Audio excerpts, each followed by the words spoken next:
மக்களே உறவுகளே, 2 நாளாக மீனே இல்லை, வந்து எடுக்க முடியல. மீன் இருந்தால் எடுக்க முடியல. இன்றைக்கி எடுத்துருக்கேன் பாருங்கள், பெரிய மீன், இவ்வளோ பெரிய மீன் பாருங்கள்.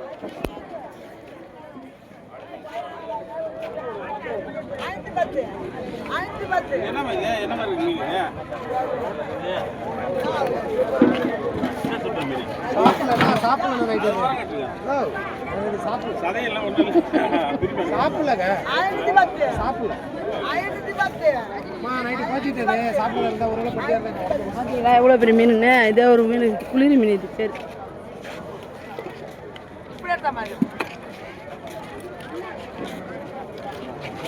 பார்த்தீங்களா? இதெல்லாம் குளிர் மீன். இதெல்லாம் மீனே இல்லை பாருங்க, சும்மா வேஸ்ட்டாக நிற்கிறோம் நாங்கள். மீனெல்லாம் ஒன்றும் இல்லை, ஒன்றும் மீன் இல்லை. எல்லா புகழும் இறைவனுக்கு.